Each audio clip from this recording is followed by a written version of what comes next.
견오백 지천년. 기단은 500년을 가지만 한지는 1000년을 간다.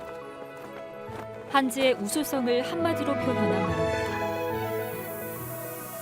이 같은 사실은 1300년이 넘어서도 원형을 그대로 유지한 무구정광 대다란이경에서 실제로 확인할 수 있습니다.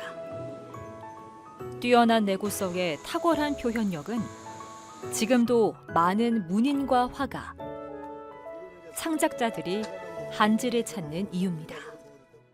이 전주 종이로 한번 사용을 해봤거든요. 색감이 확실히 발색이 달라요. 한지는 고려시대부터 뛰어난 질감과 특성으로 우리에게 제지법을 전해준 중국을 매혹시켰고, 절대 중국 종이는 그렇게 나올 수가 없어요. 고려 종이에요. 오늘날에는 유럽에서도 높은 관심을 받고 있습니다. Per due motivi. La carta è molto resistente e allo stesso tempo molto morbida. 전주는 이런 한지 산업의 본산이었고 지금도 그 중심입니다. 근데 이 전주의 종이는 뭐 역사적으로 굉장히 잘 알려져 있고 또 여기서 만든 그 종이들이 뭐 해외에도 나가고. 전주 한지는 조선시대 전라도, 나아가 우리 전통 문화와 출판 문화를 발전시키고 풍성하게 만든 밑거름이자 주역이었습니다. 중국인들을 홀리고 이젠 세계의 주목을 받고 있는 한지. 전주의 소중한 문화유산인 천년 한지의 발자취를 살피고 미래를 그려봤습니다.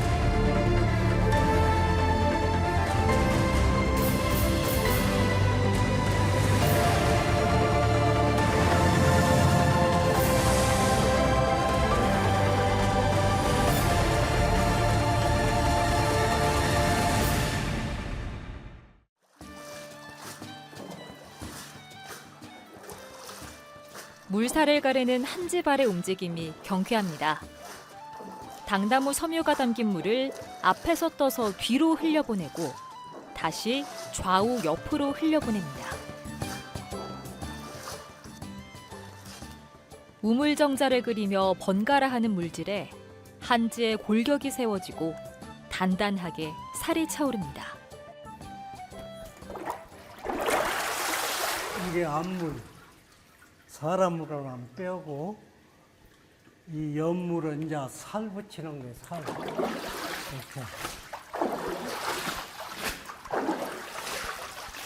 이렇게 하면 섬유가 이제 더 가랭키고 찔리고.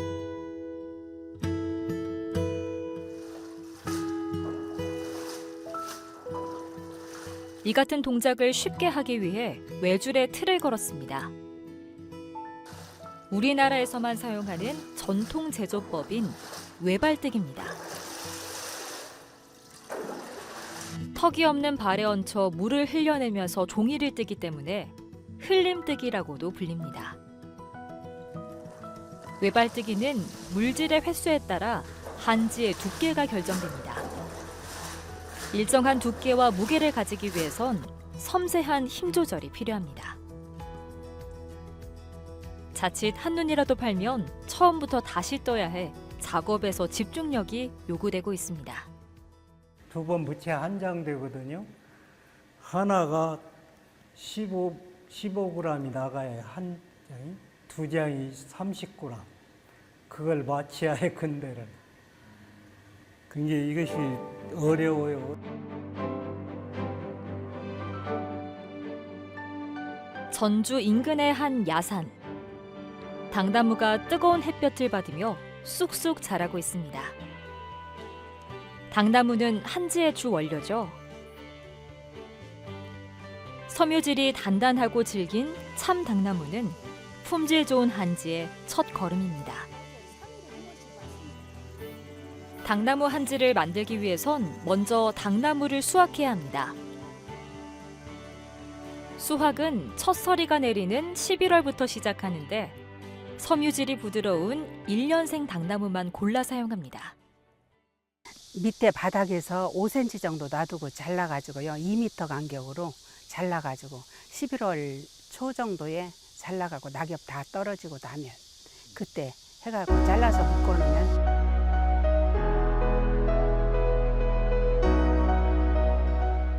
수확한 당나무는 삶아낸 뒤에 껍질을 벗겨 말립니다. 이를 다시 찬물에 넣어 불려 겉껍질을 벗겨내면 하얀색이 도는 백피가 나옵니다.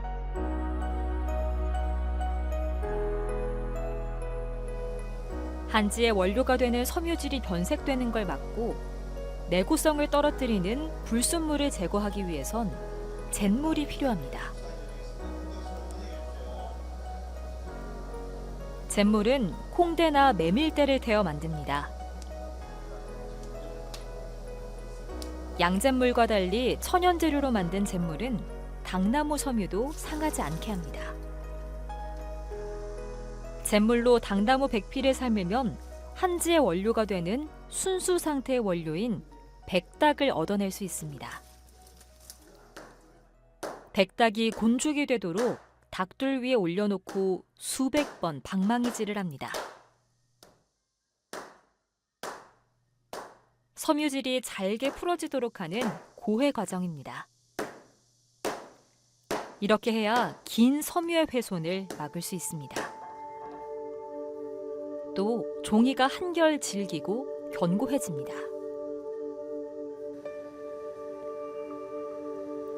곤죽이 만들어지면 황촉규 뿌리에서 채취해 만든 닭풀을 섞습니다.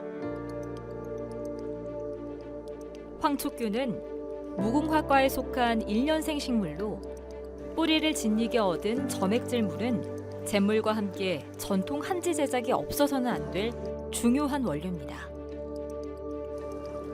황촉규 닭풀은 한지발에서 물이 흐르는 속도를 조절하고 섬유질을 고르게 퍼뜨려주는 천연 분산제 역할을 합니다.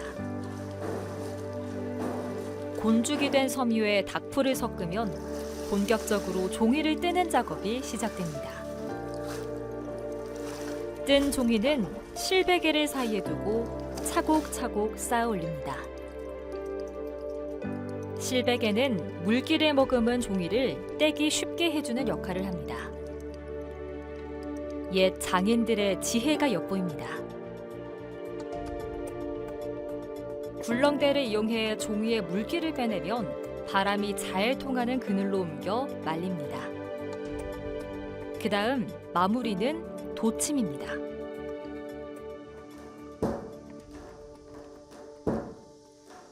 도침은 디딜방아나 홍두깨로 한지 표면을 두들겨 섬유 사이의 틈을 메워 종이 표면을 편편하게 만드는 작업입니다.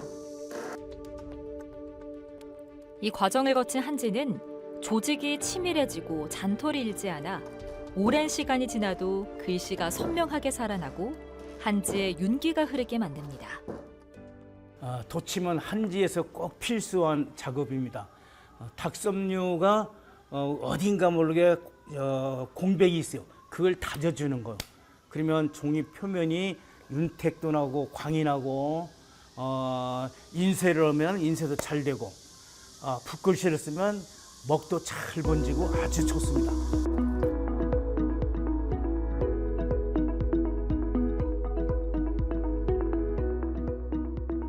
이처럼 고된 작업을 거쳐 완성된 전통 한지는 일제강점기에 전해진 일본의 쌍발뜨기로 만든 종이보다 훨씬 질깁니다. 외발뜨기는 틀이 위에서 아래로, 왼쪽에서 오른쪽으로 움직이다 보니 섬유의 조직 방향이 90도로 겹치는 격자 모양으로 형성되지만 쌍발뜨기는 발에 테두리가 있어서 섬유소 섞인 물을 가둬 아래로만 흘려보내 섬유질이 한 방향으로 뭉치기 때문입니다.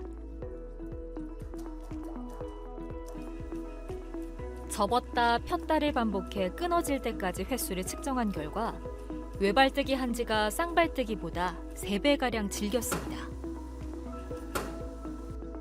섬유질이 짧은 펄프에 화공약품을 첨가해 만든 일반 인쇄용 종이보다는 80배나 높았습니다.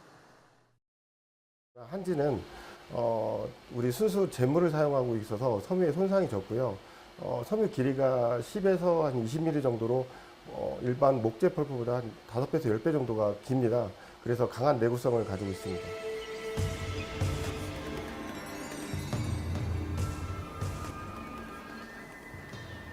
옅으면서도 자연스럽고 생생한 묵번짐이 세련된 작품을 만들어냅니다.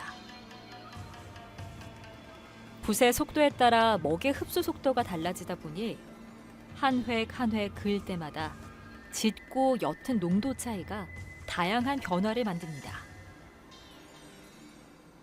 도침으로 조직이 치밀해진 한지가 먹물을 천천히 흡수하기 때문입니다. 예민한 흡수성과 섬세하고 부드러움은 순간적인 필적과 무큰까지도 정직하게 모두 드러냅니다. 한지의 진정한 강점 중에 하나는 이렇게 창작의 표현력을 그대로 살려낸다는 점입니다. 글쓰기에 적당했기에 도침을 마친 한지는 과거에 외교 문서나 교지, 과거지 등에 주로 사용됐습니다. 한지는 붓이 빨리 지나가면은 빨리 지나간 대로 먹이 먹이 머무르는 시간이 짧으니까 적게 묻을 거고, 오래 머물러서 많이 묻을 거고, 그래서 그것이 먹이 한꺼번에 빨아들이지 않고 남아있기 때문에 그대로 고여 있는 거죠. 그래서 그게 아주 자연스럽게 보입니다.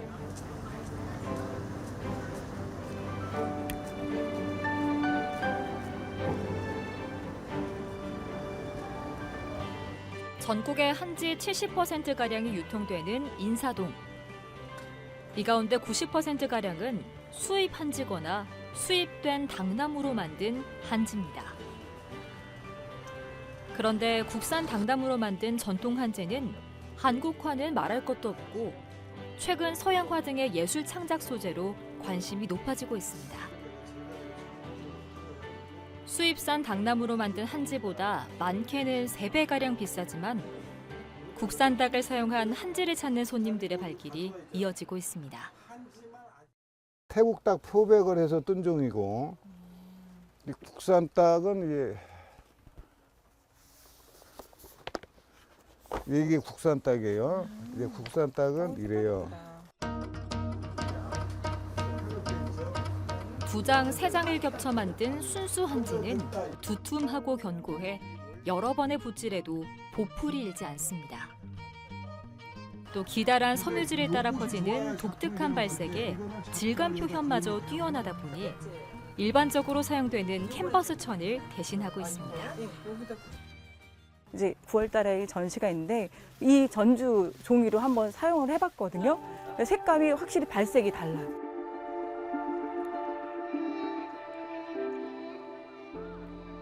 (1966년에) 경주 불국사 석가탑에서 발견된 무구정광 대다란이경. 신라 경덕왕 10년 751년에 불국사를 중창하면서 석가탑을 세울 때 봉안된 것으로 세계에서 가장 오래된 목판 인쇄물입니다.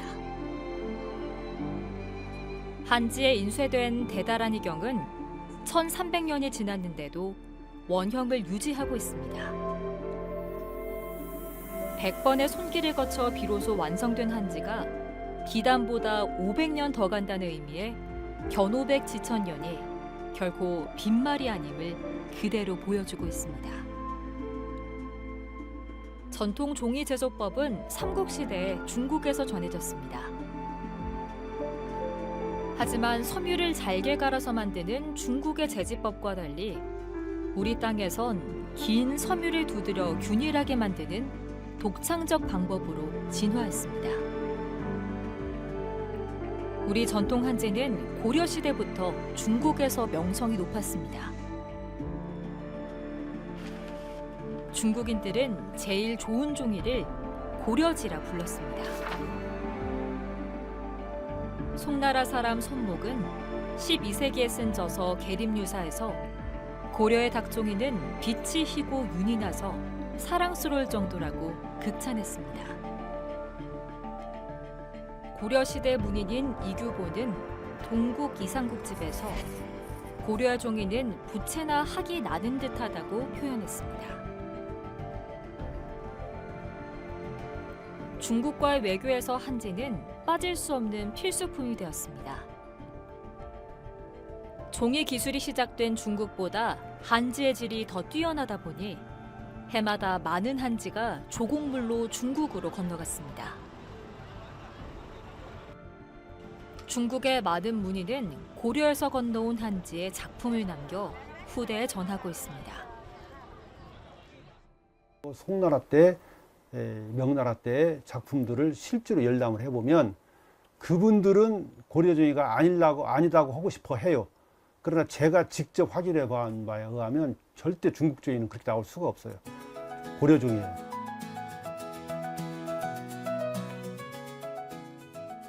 이런 고려지의 전통을 계승한 가장 대표적인 곳, 바로 전주입니다. 전주는 조선시대에 이르러선 전국 한지의 40%를 생산했던 최대 한지 생산지였습니다. 정조 때 편찬된 저죽 전사실에는 전주에만 당나무 밭이 1,035곳에 이른다고 기록돼 있습니다. 전주 주변의 원료가 되는 당나무가 많이 재배되고 종이 뜨기에 좋은 맑은 물이 있어 한지 생산이 일찍이 번성했던 겁니다. 전주 한지의 뛰어난 품질은 여러 문헌에서도 확인할 수 있습니다. 세종실록에 전주와 남원에서 만든 종이가 최상품이라고 기록돼 있습니다. 조선 성종 때 지리서인 동국 여지승람과 여지도서, 대동지지 등에도 뛰어난 전주 한지 품질이 언급됐습니다.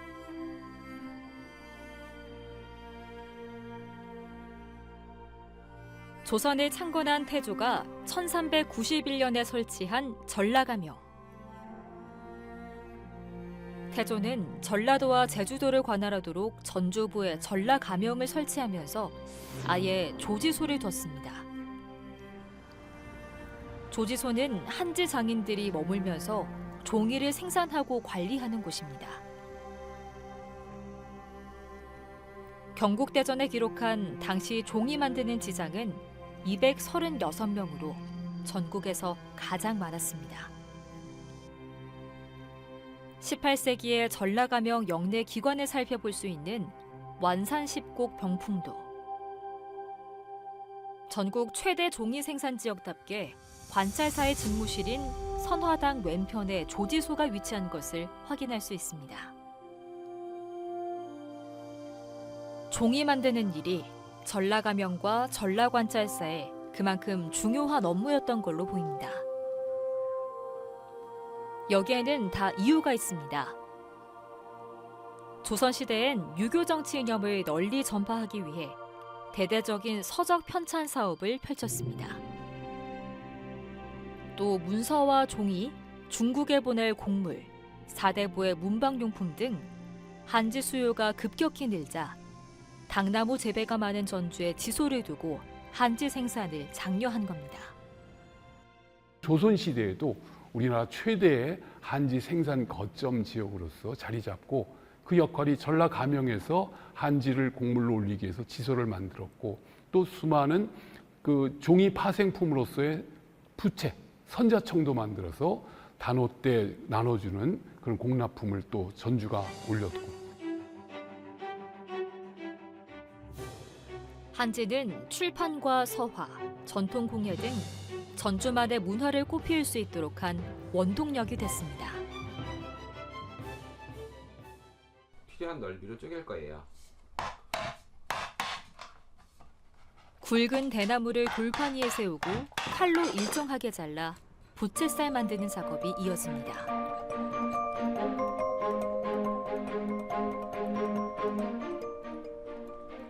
부채살에 풀을 바르고 전주 한지를 덧대자 바람을 일으키고 더위를 쫓는 합죽선이 만들어집니다. 한지는 수천 번을 폈다 접었다 해도 찢어지지 않습니다. 부채를 오래 쓰기 위해 한지에 기름을 먹이기도 하고 오칠도 했습니다. 전주는 한지와 함께 부채의 고향이기도 합니다.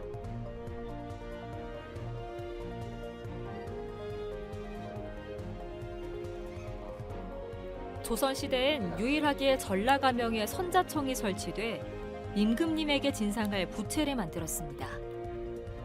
현재도 전국 제1의 전통부채 생산지역으로 명성을 이어가고 있습니다. 근데 이 전주의 종이는 뭐 역사적으로 굉장히 잘 알려져 있고 또 여기서 만든 그 종이들이 뭐 해외에도 나가고 국내에서도 많이 사용을 했었거든요.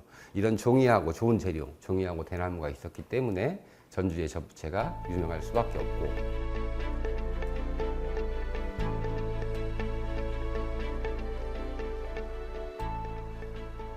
책으로 수명을 다한 한지는 생활용품으로 다시 태어났습니다. 옛 선비들이 공부를 마친 것을 기억하고 기념하기 위해 책을 잘라내 끈으로 만들어 필통 같은 문방구류를 만들었던 게 지승공예의 시작입니다. 물에 넣어도 풀어지지 않을 정도로 질기다 보니 신발과 항아리 등 생활용품은 물론 심지어 전장에서 몸을 보호하는 갑옷을 만드는 데도 사용됐습니다. 종이로 만들 수 없는 살림살이가 하나도 없었을 정도입니다. 지승공예는 질긴 한지의 특성을 가장 잘 보여주고 있습니다. 양지나 이제 결이 없는 종이들은 지승 자체가 불가능하거든요. 그래서 지승공예는 오직 한지만이 가능한, 그리고 한지의 특성을 정말 잘 보여주는 그런 유일한 공예라고 할 수 있어요.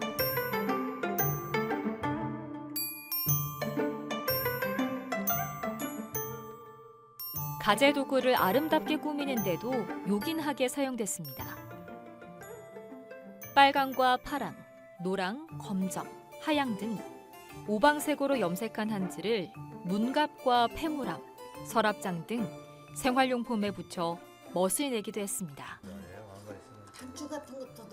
전주는 한지를 쉽게 구할 수 있는 지역적 특성 때문에 종이를 이용한 다양한 공예가 발달했습니다. 한지가 문장이나 그림을 담는 용도를 넘어 생활 곳곳에서 다양하게 이용되며 우리의 삶과 함께 호흡해온 동반자인 셈입니다. 조그마한 바느질 그릇, 양발 담는 그릇, 손수건 담는 그릇을 플라스틱을 놓으면 집안이 품격이 없죠. 조금 손수 어머니들이 그런 거 만들어서 하나의 인테리어로도 사용이 되고 또 쓸모도 있는 생활 그 현명한 그 아름다운 작품으로도.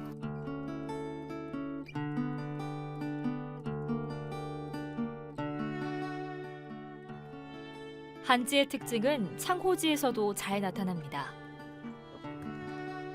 창호지는 바람과 빛을 통과시키고 습도를 조절하는 3가지 특징을 가지고 있습니다. 습기가 많으면 빨아들여 공기를 건조하게 하고 공기가 건조하면 습기를 내뿜어 알맞은 습도를 유지하게 합니다. 그래서 살아있는 종이라고도 합니다. 또 단열 성능도 뛰어나 창호지 한 장을 문에 바르면 집이 따뜻해집니다.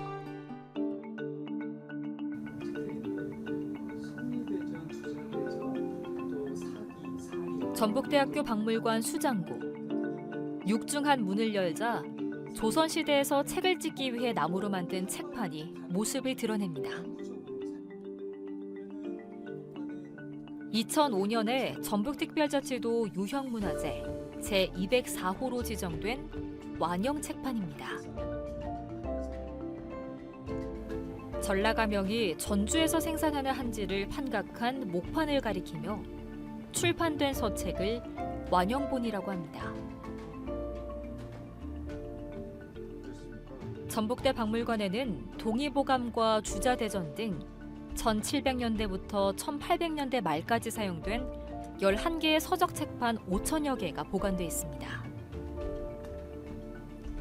책판은 습도 50%, 온도 20도의 항원 항습 조건에서 관리하다 보니 지금도 책을 찍을 수 있을 정도로 상태가 양호합니다. 책판 가운데 제목이 양쪽으로 내용이 새겨져 있습니다.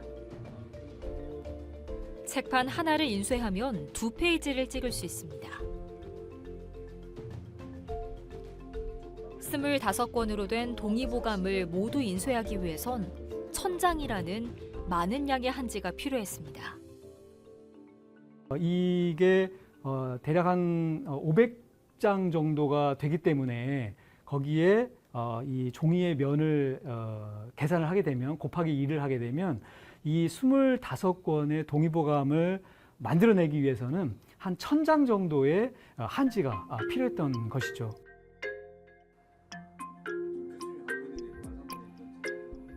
전라감역에서 종이를 생산하기 때문에 종이 걱정 없이 출판할 수 있었습니다. 임금의 명에 따라 정치와 역사, 의서, 병서 등 주로 4대부들이 필요한 90여 종의 서책을 발간했습니다. 여기서 한지를 엄청나게 거의 전라도하고 경상도에서 찍은 한지가 전국의 약 70% 정도가 될 정도로 많은 한지 생산을 했어요.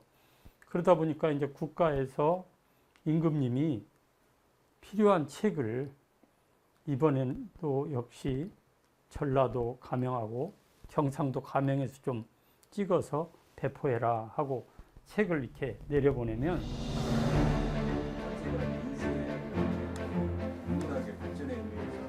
조선 후기 들어 한글 보급으로 서적에 대한 수요가 급격히 늘자 민간인들도 책 발행에 본격적으로 뛰어들었습니다. 민간인들이 판매 목적으로 간행한 책을 방각본이라고 불렀습니다. 민간의 서적 발간이 늘면서 종이 수요도 덩달아 늘었습니다. 전주 한지 생산 거점 지역이 전라감역에서 전주천과 인근 풍남동으로 확대됐습니다. 조선 말 당시의 전주천 풍경을 찍은 옛 사진들 속에서 한지 생산의 흔적을 찾아볼 수 있습니다. 사진 속 장인들은 커다란 통을 전주천에 놓고 한지를 뜨고 돌 위에 한지를 말리기도 합니다.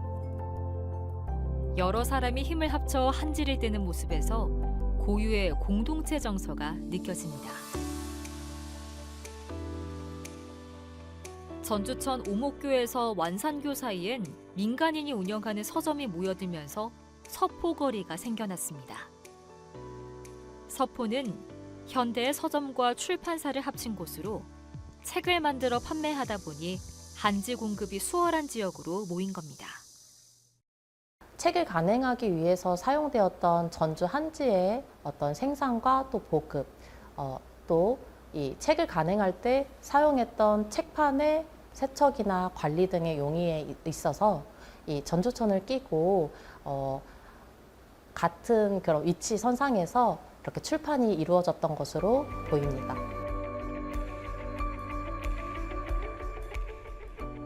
서포에서 출판한 책 가운데 심청전, 춘향전, 구운몽 등 고전 소설이 단연 인기였습니다.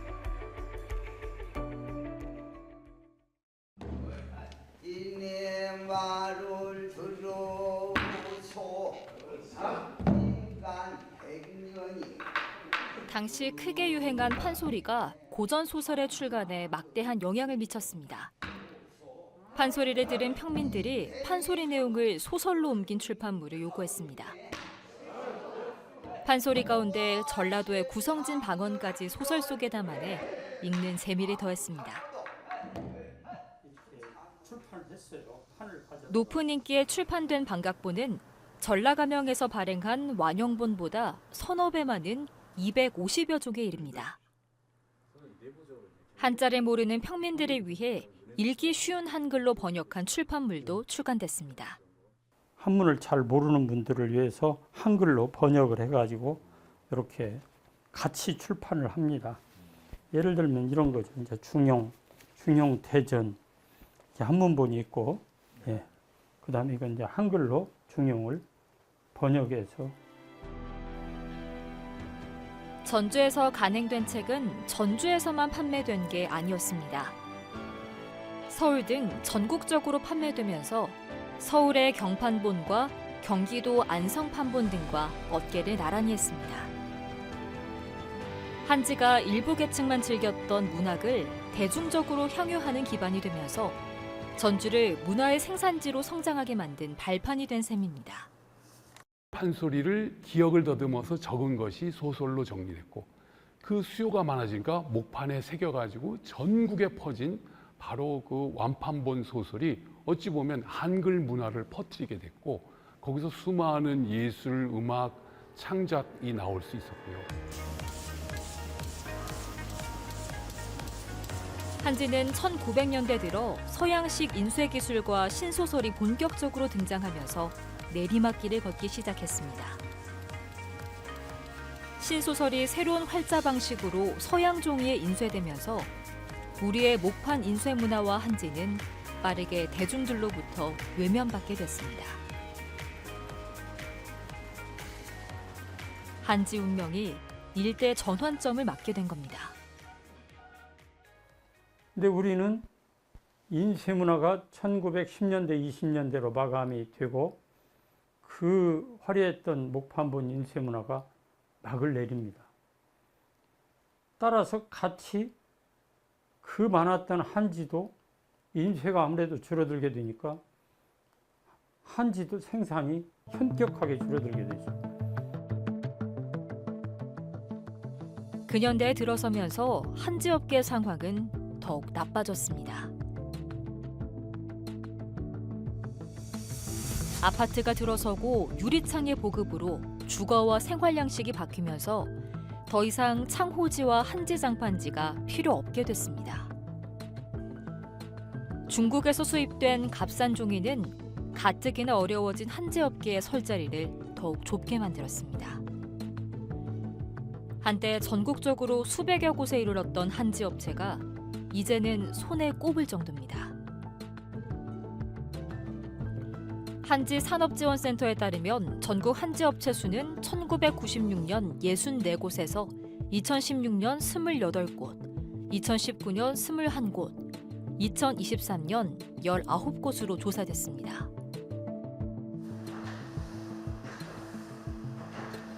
(20여 년) 만에 3분의 2가 넘는 한지업체가 사라졌습니다.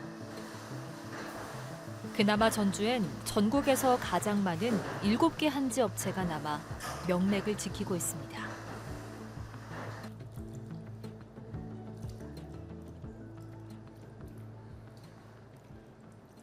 무형유산은 사람에서 사람으로 전승됩니다. 3대째 전통 방식으로 한지를 생산하는 최성희 씨. 종이를 뜨기에 앞서 당나무 껍질을 직접 살핍니다. 물에 담가놓은 당나무 백피를 꺼내 한지의 질을 떨어뜨릴 수 있는 사소한 흠이라도 일일이 제거합니다. 좋은 재료가 좋은 한지를 만들어낸다는 신념 때문입니다. 이런 노력에 문화재 보수용 한지와 서화지, 사진 인화용 순지 등 그가 만든 제품은 높은 평가를 받고 있습니다. 한지의 종갓집인 전주에서 태어난 이상 100년, 200년이 지나도 변하지 않는 품질 좋은 한지를 만드는 게 평생 바람입니다. 전주에서 태어나가지고 이 한지를 하고 있다는 거에 대해서 굉장히 자부심이 있고 참 저한테는 행운이었다 이렇게 생각을 하거든요. 이제 우리 아들을 비롯해서 좀 우리 또 배우는 우리 또 아들들 이들한테 좀 하나도 빠짐없이 이제 물려줘야겠다, 다 전수를 해줘야겠다 이제 그런 생각이죠.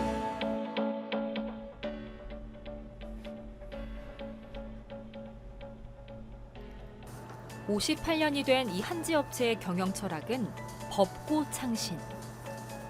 옛것을 본받아 새로운 것을 만든다라는 정신으로 한지의 전통을 잇고 있습니다. 한지 수요 감소로 한때 위기도 있었지만 벽지 등 건축 자재와 보건용 한지 등 제품 다변화로 극복하고 있습니다. 그 바탕에는 아버지 때부터 내려온 전통 한지의 기술이 깔려 있습니다. 이제는 친환경성을 앞세운 한지 개발로 적극적으로 세계 시장을 개척하고 있습니다. 현재 그 다양성에서 굉장히 지금 많이 지금 떨어져 있습니다.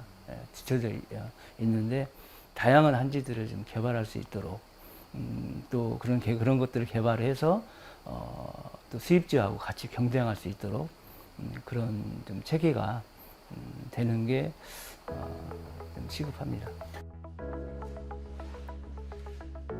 지난해 전국 한지업체가 생산한 한지는 389만 장으로 이 가운데 전주를 포함한 전북 10개 업체가 163만 장을 생산해 42%를 차지하면서 가장 많았습니다.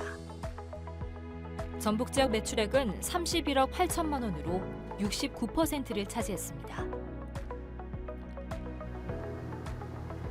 업체들도 많지만 다른 지역에 비해 매출 비중이 더욱 큰 건 고품질의 차별화된 한지 생산에 주력한 결과입니다. 서화용으로 많이 전주 한지가 팔리다가 현대 와서는 또 인테리어용으로 많이 활용되고 있습니다. 전주 한지가 발빠르게 움직여서 이렇게 생산량에 비해서 매출액이 높아진 케이스가 된 거고요. 다행스러운 건 한지의 사용 범위가 최근 들어 갈수록 넓어지고 있다는 겁니다.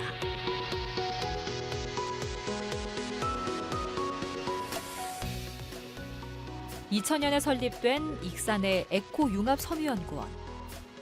한지로 실과 원단을 만드는 기술을 개발해 섬유업체에 이전하고 있습니다. 한지 원단은 종이로 만든 친환경 소재로 면섬유에 비해 땀 흡수력이 3배에서 5배가량 좋고 향균성이 뛰어난 데다 냄새도 제거해줍니다. 한지옷과 양말, 침구류, 모자 등 건강에 이로운 다양한 제품을 생산할 수 있어 침체된 의류업계의 대안으로 떠오르고 있습니다. 종이에서 시작한 한지사기 때문에 초치 성능이 있고 또 기본적인 원사가 좀 가볍습니다. 그리고 통기성이 좋기 때문에 내의류라든지 또 언더웨어 시장에서는 굉장히 기능성이 좋다고 말씀드릴 수가 있습니다. 오래된 문화재를 많이 보유하고 있는 유럽은 10여 년 전부터 한지를 문화재 복원재로도 사용하고 있습니다. 로마 교황청의 대형 지구본은 낡고 부스러진 원본 뒷면에 덧대 원형을 잡아주는데 우리 한지가 쓰였습니다. 대형 지구본은 바티칸 접견실에 두고 외빈을 접견할 때마다 활용하던 교황의 애장품입니다. 바티칸 박물관에서 새로 발견된 19세기 건축 도면 복원 작업에도 한지를 썼습니다. 이탈리아 국립기록유산 보존보건중앙연구소는 한지를 이용해 2016년부터 2018년까지 문화재 5점을 완벽하게 복원했습니다. 또 프랑스 루브르 박물관도 신성 로마 제국 시대 막시밀리안 2세가 쓰던 책상의 부서진 손잡이를 복원하는데 한지를 활용했습니다. 사계절이 뚜렷한 한국에선 당나무는 단단하게 자라는 데 비해 중국이나 열대지방에서 자라는 당나무는 섬유질이 약해 품질이 떨어집니다. 석회질이 많은 환경에서 자라는 일본 당나무는 국산 당나무처럼 섬유질이 질기지도 오래가지도 않습니다. 강한 국내 당나무의 특성이 한지에 그대로 나타납니다. 또 한지는 통풍이 되어 습도를 어느 정도 조절하기 때문에 썩지 않는 장점이 있습니다. 화학 첨가물이 없이 자연에서 얻는 친환경 소재로만 만든 중성지다 보니 복원 대상인 문화재를 산화시켜 훼손하지도 않습니다. 일본의 동무대인 유럽의 문화재 복원용 종이 시장에서 이 같은 한지의 가치가 입증된 겁니다. Per due motivi. La carta è molto resistente e allo stesso tempo molto morbida. 유럽의 문화재 복원용 종이에 전주 한지도 당당히 포함됐습니다. 이를 위해 이탈리아와 프랑스의 전문가들이 여러 차례 전주의 한지 업체를 직접 방문하기도 했습니다. 이탈리아 국립기록유산 보존보건중앙연구소는 세밀한 조사와 성분 분석 등을 통해 2016년 전주에서 생산된 한지를 문화재 복원용으로 사용되는 종이로 정식 인증했습니다. 종이의 보존성하고 뭐 영구성, 치수 안정성, 뭐 이러한 부분들을 주로 다루게 됐거든요. 그래서 이제 영구적으로 보존할 수 있는가, 그게 중요하고.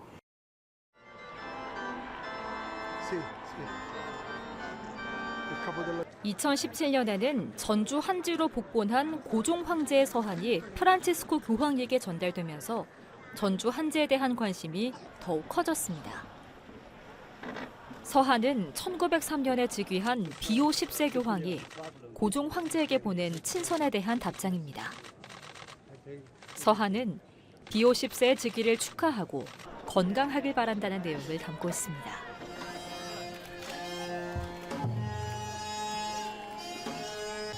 한지의 명맥을 잇고 있는 전주는 2008년에 조선왕조실록 복본화 작업을 시작했습니다. 조선왕조실록은 국보제 151호로 태조에서 철종까지 470년간의 긴 역사를 간직하고 있습니다. 500년 가까운 단일 왕조의 역사적 사실을 객관적으로 담고 있어 기록문화의 정수로 꼽히고 있습니다. 1997년엔 유네스코 세계 기록유산에 등록됐습니다.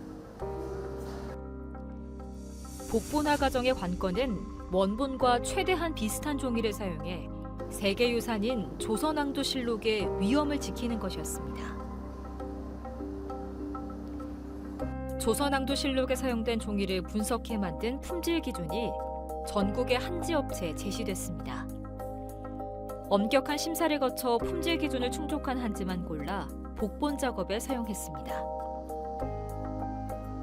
전주의 한지 업체에겐 전통 한지의 품질을 높이는 기회가 됐습니다. 표준화된 이 수치를 종이를 뜨시는 분들한테 제공을 하고 여기에 맞춰서 하십시오. 그 과정에서 전주 한지의 품질을 표준화하지만 상당 부분 업그레이드 시키는 그런 작용을 했다고 생각을 합니다. 전주 사고본과 태백산 사고본 등 모두 1202개의 책을 복원하는데 전국 22개 한지 업체가 참여했습니다. 이 가운데 전주 한지가 절반 넘게 사용됐습니다. 전주 사고본 614책, 4차부터 6차 사업은 국가기록원이 소장하고 있는 태백산 사고본, 선조부터 철종까지 588책, 총 1202책을 제작했습니다. 전통 한지의 계승과 보존을 위해 시설 투자도 확대되고 있습니다. 2010년엔 전국에서 처음으로 전통 한지 관련 연구기관인 한지산업지원센터가 전주에 들어섰습니다. 한지산업지원센터는 200여 종에 이르는 한지 가운데 제작법이 사라진 한지는 옛 문헌에서 제작법을 찾아내 복원 작업을 하고 있습니다. 최근에는 부채에 사용되는 한지를 복원한 데 이어 방바닥에 깔은 한지 장판지를 복원하는 데 집중하고 있습니다. 장판지 자체가 지금 현재는 너무 만드는 제조 과정이 어렵고 복잡하기 때문에 지금 다 사라졌습니다. 그래서 저희가 조선왕조실록이나 다양한 예전 문서들을 토대로 해서 복원하고 있고요. 또 한지 산업화를 위해 의료와 포장, 산업용지 등 부가가치가 높은 응용 한지 개발에도 적극 나서고 있습니다.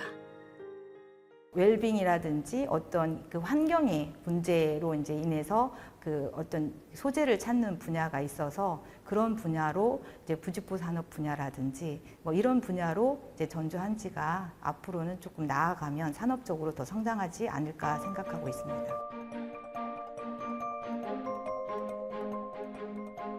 한때 전주 한지의 생산과 유통의 중심지였던 흑석골. 맑은 물이 흐르는 계곡과 인근 당나무 재배지와 가까운 지리적 특성으로 종이를 생산하기에 적합했습니다. 이 때문에 1950년대부터 한지 장인들이 모였고 수십여 개의 한지 업체가 들어섰습니다. 장인들은 좋은 종이를 만들기 위해 서로 경쟁하면서 오당지와 창호지, 서화지 등 각자만의 특색 있는 다양한 종류의 한지를 만들어냈습니다. 1980년대부턴 일본으로 수출길마저 열리면서 밤낮으로 쉴 틈 없이 공장을 가동해야 했습니다. 하지만 한지 공장에서 나오는 폐수 문제는 부메랑이 돼서 돌아왔습니다. 결국 수십여 업체는 이곳을 떠났고 일부 업체는 팔복동 공단에 마련된 한지 협동화단지로 옮겨갔습니다.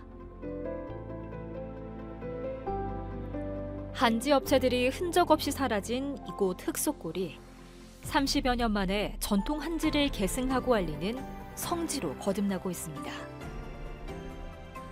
지난해 전통 방식의 한지 제조 기술을 보존하고 계승하기 위한 시설로 천년 한지관이 세워졌습니다. 초지와 도침, 건조 등 전통 한지 제조 과정을 체험할 수 있는 공간이 마련됐습니다. 한지 장인들이 천연 잿물과 황촉규 닭풀을 만들어 전통 제작 기술인 외발뜨기로 한지를 뜨는 과정을 공개해 한지에 대한 친근감을 높이고 있습니다. 또 천년 한지관 인근에 K 한지마을 건립이 추진됩니다. 전주시는 당나무 경관림을 조성하고 한지 작가들이 활동하는 공간인 한지 문화예술촌과 연수원, 한지 역사기록관 등의 시설에 2028년까지 190억 원을 투입한다는 계획입니다. 한지마을이 완공되면 천년 한지관과 함께 완판본의 고장이요 출판의 도시, 한지의 고장이라는 수식어가 왜 붙었는지 체험할 수 있게 됩니다. 또 전주 한지의 세계화를 위한 구심점이 될 전망입니다. 한지의 복합시설로 지속 가능한 경쟁력을 갖춘 K한지 마을을 조성하여서 세계인들이 찾는 문화의 거점 도시로 만들도록 하겠습니다.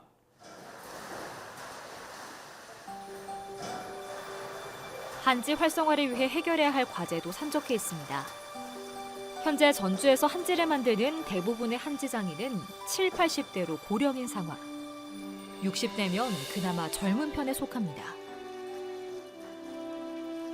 후계자를 육성하지 않으면 전통 한지의 명맥이 끊길 수도 있는 처지입니다. 하지만 한지만으로는 생계 문제를 해결하기 힘든 현실에 선뜻 나서는 이수자가 없습니다. 작업이 힘이 들으니까 편한 일만 하려고 젊은이들 하려고지 힘든 일 안 하려고 그래요. 왜냐하면 모든 과정이 굉장히 힘이 들어 이게. 그리고 이제 여러 가지 보수 문제도 있겠죠. 국산 당나무 확보 또한 시급한 숙제입니다. 전주 지역 업체가 필요한 한 해 당나무 껍질은 110톤가량입니다. 이 가운데 지역에서 생산된 당나무 껍질은 44,000제곱미터의 당나무 재배단지에서 겨우 2.5톤을 생산하고 있습니다. 전주시는 2026년까지 당나무 재배 면적을 14만 제곱미터로 늘린다는 계획입니다. 하지만 한지 업체들은 가격을 더 낮추고 안정적인 당나무 껍질 공급을 위해선 이보다 훨씬 더 많은 재배단지를 확보해야 한다는 지적입니다. 또 조선시대와 같은 우량종이를 생산할 수 있도록 당나무에 대한 품종 개량 사업도 서둘러야 한다는 입장입니다. A급 한지를 생산하려면 우선 원료가 중요한데 지금 현재 우리나라의 전주에서는 참닭이 구하기가 어렵습니다. 그렇기 때문에 이 참닭을 꼭 재배를 해서 그 다음에 가공을 해서 재료를 손쉽게 한지 공장에서 구입을 해서 생산할 수 있게끔 그 모든 기반을 만들어주고 한지 품질 표시 제도의 정비도 필요합니다. 한지 품질 표시 제도는 한지의 인지도와 신뢰성을 확보하기 위해 생산자와 제조 방식, 재료 원산지 등 품질을 좌우하는 사항을 표기했습니다. 하지만 한지 품질 표시제 등록업체 수가 2017년과 2018년에는 각 41개였지만 2019년엔 12개, 2020년과 2021년엔 등록 정보 자체가 없습니다. 정부도 한지 업체도 관심을 보이지 않으면서 한지 경쟁력 확보를 위해 도입한 품질 표시제가 유명무실해졌습니다. 품질 표시제를 정착시켜 소비자에게 필요한 정보를 적극적으로 제공하고 있는 일본 화지와는 다른 모습입니다. 근데 일본 종이 같은 경우에 뭐가 있냐면 그런 종이가 하나가 이름이 다 새겨져 있어요. 어디에서 어떤 종이에 이 종이는 미나지다, 아니면 이 종이는 프린트용이다. 근데 그게 저희는 그게 없다는 게 좀 안타까웠고.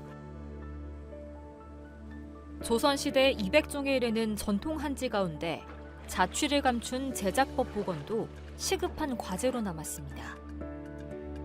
옛 제작법을 기억하는 장인들이 사라지기 전에 전수를 받고 문서화하는 작업이 필요합니다.